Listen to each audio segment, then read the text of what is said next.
గురుగారు, ఈ గురు పౌర్ణమి అంటే ఏంటి? అసలు గురు పౌర్ణమికి సింహాచలం యొక్క గిరి ప్రదక్షిణానికి ఏంటి ఈ లింక్? ఓం గురు బ్రహ్మ గురు విష్ణు గురుదేవో మహేశ్వర గురు సాక్షాత్ పరబ్రహ్మ తస్మై శ్రీ గురవే నమః.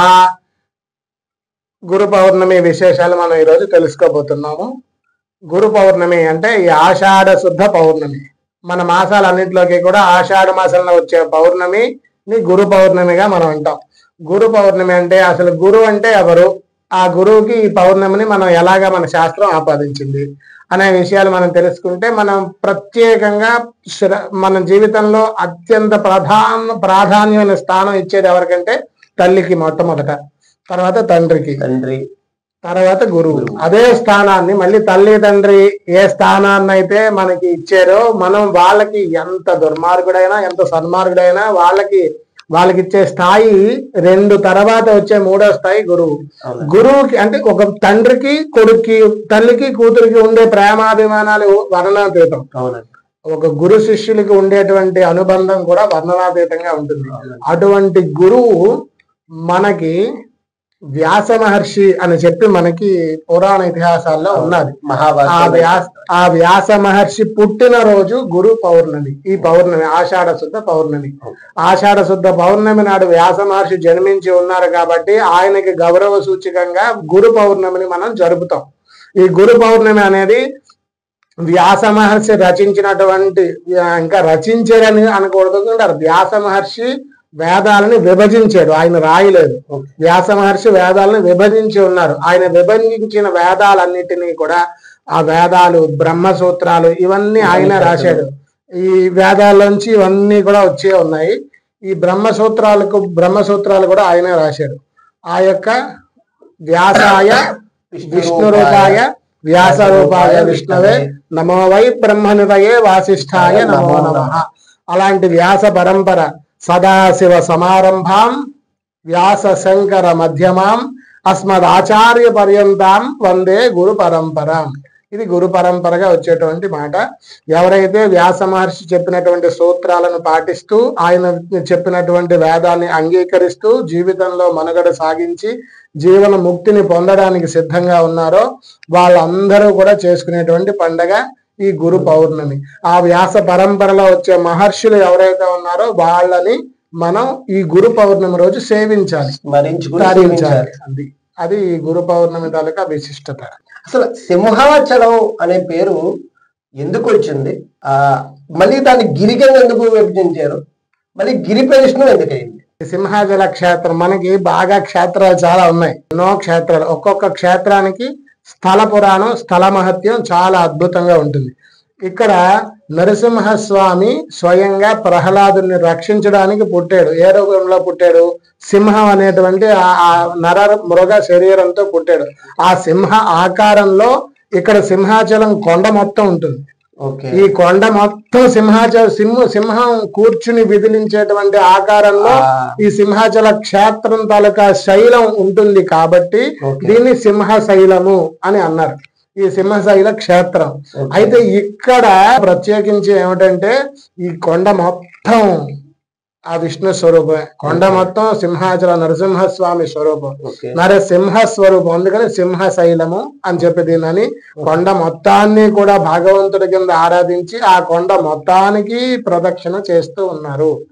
అందుకని ఈ సింహాచలంలో గిరి ప్రదక్షిణ చాలా విశిష్టమైనది. 32 కిలోమీటర్లతో కూడినటువంటి ఆ ప్రయాణం వర్ణనాతీతం. అడుగడుగున ఋషులు దేవతలు అందరూ కూడా నడిచినటువంటి ప్రదేశం. మనం ఆ ప్రదేశంలో ఉండడం, అక్కడ ప్రదక్షిణ చేయగలగడం, ఆ యొక్క వైభవాన్ని చూడగలగడం చాలా గొప్ప అదృష్టం.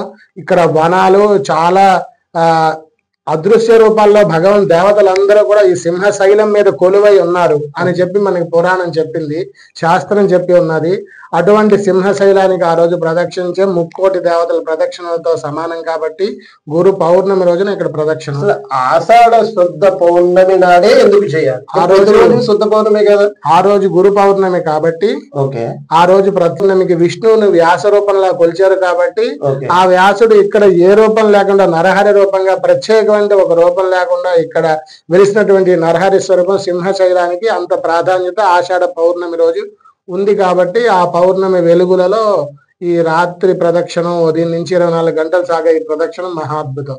ఇదే ప్రదక్షిణ మళ్ళీ మనకి జ్యోతిష్వరు శివుడికి కూడా శివుణ్ణి అరుణాచల స్వరూపంగా కలిగినటువంటి ఆ అరుణాచలంలో కూడా ప్రదక్షిణ చేస్తారు. అది కూడా అరుణాచల గిరి ప్రదక్షిణం.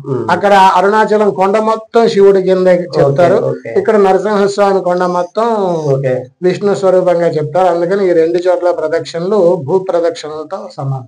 ఎంతో డెవలప్ అయిపోతున్న ఈ యుగంలో ఇంకా గిరి చుట్టూ తిరిగితే దేవుడు కనిపిస్తాడు అనే ఇది ఎంతవరకు కరెక్ట్? అసలు మనుష్య జన్మకి పూర్తిగా విద్య సార్థకతం కలిగించేటువంటి విద్య అలౌకిక విద్య, ఆత్మ సాధన. ఈ ఆత్మ సాధనలో వచ్చేటువంటి దివ్యానుభూతులతో జరిగేటువంటి సృష్టి క్రమం. ఆ సృష్టి క్రమం ద్వారా మనకి పాశుపతాలు, ఆటానమీ, న్యూరాన్స్, ఈ న్యూటాన్స్, ఇవన్నీ ప్రోటాన్స్ కలిపితే ఎలా అయితే ఒక అణు ఏర్పడి అణువులోంచి సృష్టి అంతా ఎలా అయితే ఏర్పడిందో, ఇదంతా సృష్టి అంతా అణు ప్రమాణంతో ఉందో, ఆ అణు ప్రమాణాన్ని తెలుసుకోగలిగినటువంటి గొప్ప చదువు ఆధ్యాత్మికంగా ఉంది. దాన్ని ప్రదక్షిణ దగ్గరే ఆపేశారు, దాని వరకు వెళ్ళలేదు. ఎంతవరకు ఉపయోగపడుతుంది అంటే ఇది ఆయుర్వేదంగా ఉపయోగపడుతుందా లేకపోతే హెల్త్ పరంగా అంటే సైన్స్ కి ఆధ్యాత్మికతకి ఒక లింక్ పెట్టినప్పుడు ఎక్కడో తెలియని జీవిత పరమార్థం అనేది సైన్స్ ఎక్కడ ఆగిపోయిందో ఆధ్యాత్మికత అక్కడ మొదలైంది. సైన్స్ కి అందని ప్రశ్నలు ప్రతిదానికి కూడా సమాధానం మనం వేదాల్లోనే వెతుక్కోవాలి. ఇది లేదు, వాళ్ళు పరిశోధన చేసినా ఏం చేసినా శాస్త్రమే ప్రమాణం. సర్వోపనిషదో గావో గోగ్ధ గోపాలనందన, ఇందులో లేనిది ఎక్కడా లేదు. అయితే దీని మీద రీసెర్చ్ జరగాలి బాగా, అది ఎక్కడ జరగడం లేదు. ఎప్పుడో పాశుపతాస్త్రం ప్రయోగించినటువంటి ఒక స్థలంలో ఇప్పటికీ మొక్క మొలవని ప్రదేశాలు ఉన్నాయి. కిరాతార్జునీయంలో ఉంది. అవునండి, అవును. అలాగే కాలిఫోర్నియా, అది అక్కడ ఒక రకంగా అగ్ని పర్వతాల దగ్గర అక్కడ కాలిపోయి ఉంది. అక్కడ కాల్చి చెప్పుడు రగులుతూ ఉంటుంది, అది మంట, అగ్ని పర్వతం. అవునండి. దానికి కూడా మన శాస్త్రంలో అది ఎందుకు అలా కాలిపోయిందో, మట్టి ఎందుకు నల్లగా ఉందో చెప్పున్నారు. మనకి పాతాళం లోకం అంటే పాతాళం కిందన ఉంటుంది, ఆ కిందన అమెరికా ఉంది. అవునండి. ఆ పాతాళానికి కిందన బలి చక్రవర్తి పాలిస్తున్నాడు. ఆ బలి చక్రవర్తిని విష్ణుమూర్తి తన భూమి నీవు పాతాళ లోకానికి పాలించుకొని, ఆ బలి చక్రవర్తి తాలూకా కోరిక ఏంటంటే నేను పాలించేటువంటి ఈ భూమి అంతా సస్యశ్యామలంగాను సుభిక్షంగాను ధనంగా ఉండాలి అని చెప్పి. అలాగే అమెరికా ధనవంతులైన దేశం అయింది. అది కూడా ఇక్కడ ప్రతి దాంట్లోనే కూడా ఉంది. జంబూ, ప్లక్ష, కుశక్రవంశ, శాలమలి, శాఖ, పుష్కరాక్ష అనే ప్రతి ద్వీపాల్లో ఏ ద్వీపం ఎలా ఉంది అనేది కూడా రీసెర్చ్ అనేది లేదు. కానీ అక్కడక్కడ చాలా మహానుభావులు అంటే ఇప్పుడు సైంటిఫికల్ గా ఒక మనిషి తను ఒక రోజు తిండి తినకపోయి ఉన్నప్పుడు కానీ లేకపోతే ఒక దారి చుట్టూ తిరిగినప్పుడు కానీ తన యొక్క శరీరం పట్టుత్వంలోకి వస్తుందని ఒక నానుడి. ఇది పూర్తిగా డిఫరెంట్. ఇది ఆధ్యాత్మిక అలౌకిక ఆనందంలో తేలియాడే ఒక అద్భుతమైనటువంటి తిది అది. ఆ రోజు మీరు కింద నిప్పులు పరిచేసినా నడిచేస్తారు అందరూ. నిప్పులు వేస్తే కాలుతాయని కాదు, కాలుతాయి కాళ్ళు. అయినప్పటికీ కూడా ఆ ఆనందం, ఆ తన్మయత్వం, ఆ పరవశం వేరు. అయితే ఇక్కడ దేనికైనా తిండి ప్రధానమైన కారణం. నక్తభుక్తం పరమౌషధం. ఇక నిలారం, ఉపవాసం, ఒక పూట భోజనం చేసేవాడు యోగి, 2 పూట్ల భోజనం చేసేవాడు భోగి, 3 పూట్ల భోజనం చేసేవాడు రోగి. ఇలాగా మనకి ఉంది. ఆ 3 పూట్ల తింటే ఆ శరీరం అంతా తినది అరిగించుకోవడానికే సరిపోతుంది, అనారోగ్యాలన్నీ వస్తాయి. అలా 2 పూటలు అంటే శరీరం తను బాగు చేసుకోవడానికి కొంత సమయం ఉంటుంది కాబట్టి వాడు యోగి. ఆ 1 పూట తినేవాడు యోగి. నిజతత్వాన్ని తెలుసుకోవడానికి ప్రయత్నం చేయడానికి అవకాశం ఎక్కువగా ఉంటుంది. భోజనమే చెయ్యకపోతే శరీరానికి నీరసం అది వస్తుంది. కానీ ఎప్పటి వరకు చేయకూడదు, ఎలా చేయాలి అది ఒక నియమం. ఆధ్యాత్మిక నియమాలు, ధర్మబద్ధమైన నియమాలు లేదా సైంటిఫిక్ నియమాలు కూడా ఉన్నాయి. వాటిని అనుసరిస్తే శరీరం చాలా ఆరోగ్యంగా ఉంటుంది. ఒక 24 గంటలు కనుక భోజనం మానేస్తే క్యాన్సర్ కూడా తగ్గిపోతుంది. ఏ రోగం వచ్చినా ఒక 15 రోజులకు ఒకసారి పూర్తిగా భోజనం మానేయాలి. అప్పుడు డాక్టర్ దగ్గరికి వెళ్ళక్కర్లేదు. అదే తన శరీరాన్ని తన అంతటా అదే రిపేర్ చేసుకుంటుంది. డాక్టర్ ఏం చేస్తాడు, చెయ్యి ఇరిగిపోతే పట్టుకడతాడు, గమ్మేసేం అతికించడు కదా, ఆ దగ్గరికి అదే అతుక్కుంటుంది. దాంట్లో అతుక్కునే శక్తి లోపల ఉంది. అది ప్రేరేపించబడాలంటే నీకు నిశ్చలత్వం ఉండాలి. పెరుగు పాలలో పెరుగు వేసేసి ఇలా చిలుకుతుంటే అది పెరుగు అవుతుందా? అవునండి. నిశ్చలంగా నిశ్చలంగా ఉండాలి. అలా శరీరాన్ని నిశ్చలంగా ఉంచుతూ మనస్సుని నిర్మలంగా ఉంచాలి. ఈ స్థిరత్వం నిర్మలత్వం లేని నిశ్చలత్వం ఎందుకు పనికిరాదు, నిశ్చలత్వం లేని స్థిరత్వం ఎందుకు రాదు. ఈ ఆధ్యాత్మికతలో ఇలాగ మొదటి నుంచి చెప్తారు. ఓకే. మనం XY క్రోమోజోములు 2 ఉంటాయి కదా శరీరంలో, డిఎన్ఏలో. ఆ 2 కాకుండా ఇంకోటి ఉంటుంది. ఆ ఇంకోటి ఎప్పుడు బయటకు వస్తుందంటే ఈ 2 24 గంటలు వీడు ఫాస్టింగ్ ఉంటే మూడోది వస్తుంది. అవునండి. అవును. ఆ మూడోది రెండింటికన్నా అబ్నార్మల్ గా పనిచేస్తుంది. అవునండి. సైన్స్ లో మనం ఉన్నాం. గిరి ప్రదక్షిణం చేస్తే చాలా గొప్పదని పురాణాల్లోనూ వేదాల్లోనూ ఉన్నాయి. మరి మన చుట్టుపక్కల హిందువులు ఉన్నారు, ముస్లింలు ఉన్నారు, క్రిస్టియన్స్ ఉన్నారు. మనం ఈ గిరి ప్రదక్షిణం చేస్తే ఎలాగ దాని యొక్క ఉపయోగం మనం చెప్పగలుగుతాం మన దివ్యదర్శనం నుంచి? గిరి ప్రదక్షిణ అనేది ఒక దివ్యానుభూతిని కలిగించేటువంటి ఆధ్యాత్మిక సాధనలో భగవంతుడిని తెలుసుకోవడానికి, చేరుకోవడానికి అదొక మార్గం. ఏ కులస్తులైనా ఏ మతస్థులైనా ఒక అడుగు వేసి తిరిగి వెళ్ళి చూస్తేనే స్వానుభవం పొందాలి. మనం ఎవరికి లేని అనుభవాన్ని దిగితేనే లోతు తెలుస్తుంది అంటారు. లేని అనుభవాన్ని మనం ఎవరికి కలిగించలేము. వాళ్ళు తెలుసుకోవాలి అని అనుకునేటువంటి జిజ్ఞాసులకి మనం సరైన దారి చూపించగలం. దానికి మన ఈ గిరి ప్రదక్షిణలో సాక్ష్యం. ఎవరికి ఏదైనా భగవతత్వాన్ని తెలుసుకోవాలని ఉన్నప్పుడు వెళ్ళి చూస్తే చిన్నపిల్లాడు ఎలా నడుస్తాడో, 60 ఏళ్ల ముసలావిడ ఎలా నడుస్తుందో, 77 ఏళ్ల ముసలావిడ ఎలా నడుస్తాడో ఆ ప్రదక్షిణలో ఉన్నారో ఈ తత్వాన్ని చూస్తే ఆ భగవతత్వం అన్నట్టు మన శరీరం తాలూకు తత్వం కూడా తెలుసుకోగలుగుతాం. అంటే మన ఆర్గాన్స్ ఎలా పనిచేస్తున్నాయి, మన న్యూరాన్స్ ఎలా పనిచేస్తున్నాయి, ప్రతిదీ తెలుసుకోవడానికి సైంటిఫికల్ గాను అలాగే స్పిరిచువల్ గాను ఈ గిరి ప్రదక్షిణం చాలా ఉపయోగపడుతుందని చెప్తున్నారు.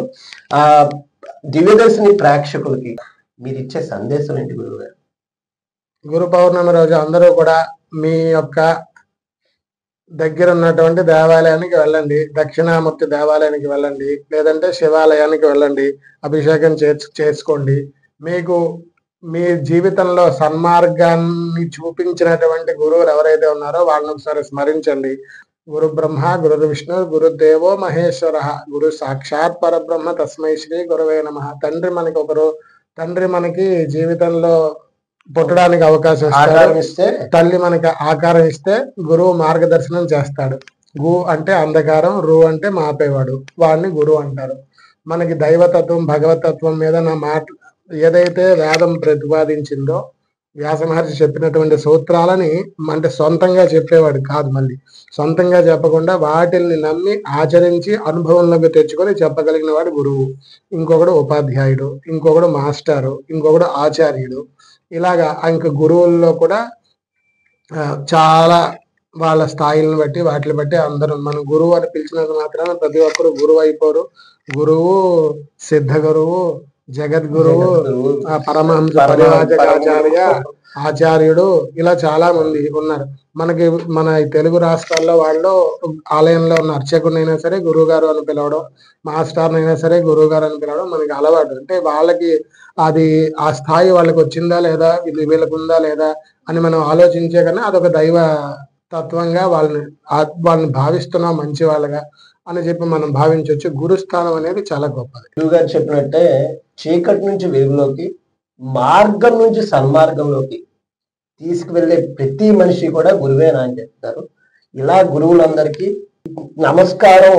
నమస్కారంగానే చేస్తే ఆయన తాలూకు ఆశీస్సుల ద్వారా తన కర్మ సార్థకత్వం అవుతుందని గురువు గారు చెప్తున్నారు. నమస్కారం అండి. ధన్యవాదములు గురువు గారు. శుభం.